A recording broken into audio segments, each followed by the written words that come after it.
বিয়ে করলে আল্লাহ খুশি হয়, শয়তান নারাজ হয়। আর জেনা করলে, ব্যভিচার করলে শয়তান খুশি হয়, আল্লাহ নারাজ হয়। তুমিই সিদ্ধান্ত নাও কোনটা করবে।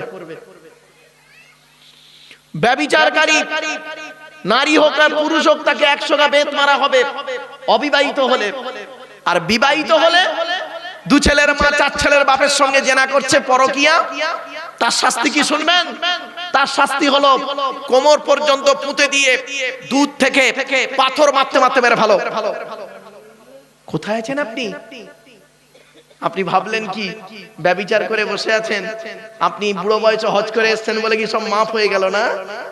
কে বললো? পাপের ডায়েরিতে আপনার নামটা লেখা আছে, এটা মনে রাখবেন। চলুন এগিয়ে যাচ্ছি। মুহাম্মদ সাল্লাল্লাহু আলাইহি সাল্লাম বললেন, আর একটু দূরে আমি তাকালাম, আর একটু দূরে তাকিয়ে দেখছি আর একটা আশ্চর্য ঘটনা দেখলাম। কি?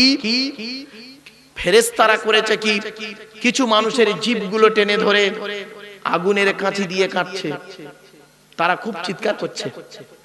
আমি জিবরাইলকে জিজ্ঞাসা করলাম, মান হাউলা কি জিবরাইল, ও ভাই জিবরাইল এরা কারা? জিবরাইল বললেন, এরা হলো আপনার উম্মত। নবী মুহাম্মদ সাল্লাল্লাহু আলাইহি ওয়াসাল্লাম বললেন, আমার উম্মত? কি এমন অপরাধ করেছিল পৃথিবীতে যাদের জিভগুলো টেনে ধরে আগুনের কাঁচি দিয়ে কাটে? জিবরাইল বলেছিলেন, হে নবী, আপনি কি জানেন আপনার উম্মতের ভিতরে কোন শ্রেণীর উম্মতেরা? বলছে না। নবী জিবরাইল বললেন, এরা হলো আপনার উম্মতের ভিতরে কিছু কিছু কিছু আলেম আর বক্তা। কিছু আলেম আর বক্তা। আল্লাহর নবী বললেন, আমি তো পৃথিবীতে বলে এসেছিলাম, আল উলামাউ ওয়ারাসাতুল আম্বিয়া, আলেমরা হলো নবীদের ওয়ারিস, উত্তরাধিকারী। তো এদের অবস্থা এমন কেন? এদের অপরাধটা কি? জিবরাইল বললেন, এদের অপরাধ হলো মারাত্মক।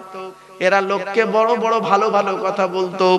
এরা স্টেজে গিয়ে লোককে বলতো, তোমরা নামাজ পড়ো, রোজা রাখো, হজ করো, যাকাত দাও, পিতামাতার সেবা যত্ন করো, ভাই ভাই মিলেমিশে চলো, স্ত্রীর হক আদায় করো, ছেলে মেয়ের দায়িত্ব পালন করো। আর ও নিজেই 5 ওয়াক্ত নামাজ পড়তো না, ও নিজে রোজা রাখতো না, ও নিজেই ব্যভিচার করতো। শুধু তাই নয়, ও লোককে বলতো বাম্মার ভাত দাও, ওর নিজের বাম্মাকে ভাত দিত না। ও লোককে বলতো স্ত্রীর হক আদায় করো, ও নিজের ওর স্ত্রীর হক আদায় করতো না। এই জন্য কিয়ামতের মাঠে ওদেরকে জাহান্নামে ফেলে জিভগুলো টেনে ধরে আগুনের কাঁচি দিয়ে কাটা হচ্ছে। ইয়া আইয়ুহাল্লাযীনা আমানু লিমা তাকুলুনা মা লা তাফআলুন কাবুরা মাকতান ইনদাল্লাহ আও তাকুলু মা লা তাফআলুন। 28 নম্বর পারা 10 নম্বর পৃষ্ঠা 12 নম্বর লাইন, সূরার নাম সূরা সফের 2-3 নম্বর আয়াতে আল্লাহ বলছেন, হে ঈমানদার বান্দাগণ, ওগুলি কেন তোরা লোককে বলিস যেগুলি তোরা নিজেরা করিস না? কাবুরা মাকতান ইনদাল্লাহ, আল্লাহর কাছে অপছন্দনীয় জিনিস ওই সমস্ত। আনতাকুলু, তোরা লোককে বলে বলে বেড়াসে, মা লা তাফআলুন, যেগুলি তোরা নিজেরা করিস না। এরপরে আল্লাহ বলছেন, এই আব্দুল্লাহ কিলিমারু, তুই নিজে আগে জাহান্নামের আগুন থেকে বাঁচ, তোর স্ত্রী ছেলে মেয়েকে জাহান্নামের আগুন থেকে বাঁচা। ইয়া আইয়ুহাল্লাযীনা আমানু কু আনফুসাকুম ওয়া আহলিকুম নারা। 28 নম্বর পারার 19 নম্বর পৃষ্ঠার 12 নম্বর লাইন, সূরার নাম সূরা তাহরিমের 6 নম্বর আয়াত। হে ঈমানদার বান্দাগণ, তোরা নিজে আগে জাহান্নামের আগুন থেকে বাঁচ, স্ত্রী ছেলে মেয়েকে জাহান্নামের আগুন থেকে বাঁচা। ও দত্তপাড়ার মানুষেরা শুনে নিন, বাবাজি ঠিক বললাম তো নাকি? হ্যাঁ বাবা, দত্তপাড়ার মানুষেরা শুনে রেখে দিন, আপনাদের তো বিচার কমই হয়ে যাবে। আপনাদের জিজ্ঞাসা আল্লাহ কম করবে, ধরবে তো আমাকে কিয়ামতের মাঠে। আপনাদের কি কি প্রশ্ন করবে আল্লাহ শুনে নিন। আল্লাহ বলবেন, এদিকে আয়, এদিকে আয়, তুই আমাকে বিশ্বাস করতি? তা আপনারা বলবেন, হ্যাঁ। আমি মুহাম্মদকে কোরআন দিয়ে পাঠিয়েছিলাম, বিশ্বাস করেছিলিস? আপনারা কি বলবেন? হ্যাঁ। তা আমি কোরআনে লিখে দিয়েছিলাম নামাজ পড়তে রোজা রাখতে, করেছিলিস? আপনি কি বলবেন? আল্লাহ মাঝে মাঝে নামাজ পড়েছি, মাঝে মাঝে রোজা রেখেছি, মাঝে মাঝে আমার ছেড়েও দিয়েছি, আপনি দয়ালু দয়াবান, একটু মাফ করে দিন। তা আল্লাহ তখন বলবেন কার জন্য ছাড়লি? নামাজ পড়তে পারলিনি কেন, কন্টিনিউ করলিনি কেন, কি কারণে করলিনি বল। তখন আপনি কি বলবেন? আল্লাহ বউ বাচ্চার মুখে অন্ন জোগানোর জন্য, পিতামাতার অন্ন জোগানোর জন্য, নিজের পেটের জন্য কাজের চাপে করতে পারিনি। তখন আল্লাহ বলবেন ও তোর বউ বাচ্চাকে খাওয়ানোর জন্য, তোর বাম্মাকে, ছেলে মেয়েকে, ভাই বোনকে খাওয়ানোর জন্য তুই নিজের এই নষ্ট করলি। তা এই কিয়ামতের মাঠে ওদের কাউকে দেখতে পেয়েছিস? ওদের কাউকে দেখতে পেলি? তখন কি বলবে জানেন? আপনারা কি বলবেন? চিটিং বাদশা, মুনাফিক, বেঈমান, খারাপ। ওই যাদের জন্য পৃথিবীতে এত কষ্ট করি সব কটা বেঈমান, মুনাফিক। কেন কেন রে? আল্লাহ তখন বলবে কাকে দেখে বললি? আমার জন্ম দেওয়া বাপ আর পেটে ধরা মা। এই কিয়ামতের মাঠে অনেক খুঁজে খুঁজে দুজনকে দেখতে পেলাম, আমার দিকে তাকিয়েই ওরা সরে পালালো। ও বাম্মা আজ পালিয়ে গেল কিয়ামতের মাঠে। আচ্ছা পৃথিবীতে এই দত্তপাড়ায় তোর আব্দুল্লাহ গিল মারুফ বলে একটা বক্তাকে তোরা দাওয়াত করেছিলিস, আর আমার কোরআন সামনে রেখে তোদের এই আমার এই কোরআনের এই আয়াতটাও তোদের বোঝায়নি। তখন আপনারা কি বলবেন? কোন আয়াতটা? আল্লাহ আল্লাহ বলবেন খেয়াল করে দেখতো, ইয়া আইয়ুহান নাসুত্তাকু রাব্বাকুম ওয়াখশাউ ইয়াওমান লা ইয়াজজি ওয়ালিদুন আন ওয়ালাদিহি ওয়ালা মাউলুদুন হুয়া জাযিন আন ওয়ালিদিহি শাইয়্যা। 21 নম্বর পারা 13 নম্বর পৃষ্ঠার 11 নম্বর লাইন, সূরার নাম সূরা লোকমানের 33 নম্বর আয়াত। হে মানব জাতি, হে মানব জাতি, সেই দিনের ভয় তোরা কর যেদিন বাপ তার ছেলেদের কোনো উপকার করতে পারবে না, ছেলে তার বাপের কোনো উপকার করতে পারবে না, মা তার ছেলের কোনো উপকার করতে পারবে না, ছেলে মায়ের কোনো উপকার করতে পারবে না। এই কথাটা বলেনি? তখন আপনারা কি বলবেন? হ্যাঁ আল্লাহ বলেছিল তো। তা আর কাকে দেখতে পেলি কিয়ামতের মাঠে? সে বউটা দেখতে পেয়েছি, বউটা, বউ বউ যার জন্য তুই জীবনে অনেক কিছু করলি। আপনি কি বলবেন জানেন? বেঈমান, বেঈমান। বলে কেন? আল্লাহ দেখতে তো পেয়েছিলাম, আমাকে দেখতে পেয়েই পালিয়ে গেল। তো ছেলে মেয়েগুলো কোথায় গেল? ছেলে মেয়েগুলো কোথায় গেল? এত সম্পদ করলি, ছেলে মেয়েগুলো কই? সবকটা বেঈমান, মুনাফিক, আমার দেখেই পালিয়ে গেল। ও আর ভাই বোনগুলো ও তো চিনতেই পারেনি। আল্লাহ বলবে দত্তপাড়া আব্দুল্লাহ মারুফের মুখ থেকে এই কথাগুলো তোদের বলিনি? কোন কথা আল্লাহ?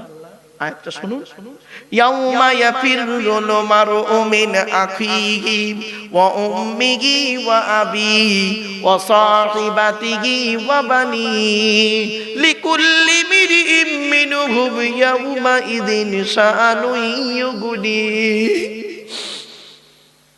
সেই দিনের ভয় তোরা কর যেদিন স্বামী তার স্ত্রী থেকে সরে পড়বে, স্ত্রী স্বামী থেকে সরে যাবে, ভাই বোন থেকে সরে যাবে, বোন ভাই থেকে চলে যাবে, ছেলে বাপ থেকে, বাপ ছেলে থেকে চলে যাবে, এমনকি বন্ধু বান্ধব তোর থেকে চলে যাবে।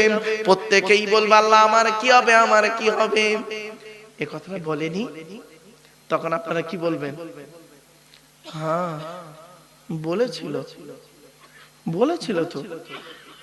ক্বালু বালা, হ্যাঁ বলেছিল। ওয়ালাকিন হাক্কাত কালিমাতুল আযাবি আলাল কাফিরিন। কোন বাপেরা আপনারাই তখন বলবেন আল্লাহ বলেছিল, কিন্তু আমরা ঠিক মানিনি, জানেন, মানতে পারিনি। তা আল্লাহ বলবে এবার কি হবে? কি হবে বল, তুই নিজেই বল, তুই নিজেই বল কি হবে তোর অবস্থা। কি জবাব দেবে সেই দিন? এখানে বসে বসে ভাবুন। যারা কবরে ঢুকেছে ওরা টেনশনে আছে, ওরা টেনশনে আছে যেগুলো ঢুকে গেছে। আর আপনারা এখানে জীবিত আছেন, এখন কিছু খেয়াল পড়ছে না। যেদিন চোখ দুটো বন্ধ হয়ে যাবে, খাঁচা থেকে প্রাণ পাখিটা উড়ে যাবে, দেখবেন আর কোনো কিছুই থাকবে না। এই জীবন শুরু হয়েছিল আমাদের এইভাবে, দেখুন এইভাবে। আল্লাহ বলছে মায়ের পেট থেকে যেদিন এলি তো তোর হাত দুটো ছিল এইরকম মুঠো মারা, আর মরে যাবি যেদিন হাত দুটো আর মুঠো মারা থাকবে না, তখন সোজা হয়ে গেছে, সোজা হয়ে গেছে। কাপনের পকেট নেই, পৃথিবীতে যে কদিন বাঁচবি টাকা পয়সাগুলো ধন সম্পদগুলোকে ভালো রাস্তায় ব্যয় করে চলে যা। শুধু তাই নয়, এ জীবন শুরু হয়েছে আমাদের 150 টাকায়, এ জীবন শেষ হবে 1500 টাকায়। মায়ের পেট থেকে যখন এলেন সব থেকে দামি কাপড়টা যে কিনে দিয়েছিল বাপ, নিজে পড়তে পারেননি অন্যই পরিয়ে দিয়েছিল। এ জীবন শুরু হয়েছিল 150 টাকায়, আর যেদিন মারা যাবেন নাম হলো তার কাপন, কাপন তার দাম হবে 1500 টাকা, খুব বেশি হলে। নিজে পড়তে পারবে না, অন্যই পরিয়ে দেবে। কোথায় আছেন? যেদিন মায়ের পেট থেকে এলাম, হিন্দু, মুসলিম, জৈন, ব্রাহ্মণ, খ্রিস্টান, কুলি, সাঁওতাল, বাগদি, দুলে প্রত্যেকের একটাই নাম ছিল, কি জানেন? শিশু। কি বললাম? কি বললাম? শিশু। আর যেদিন আমরা মারা যাব প্রত্যেকের একটাই নাম, কি বলুন তো? লাশ। কি বললাম? আগে চলে গেছে বাঁশ। রাগ করবেন না, এই হাসছেন।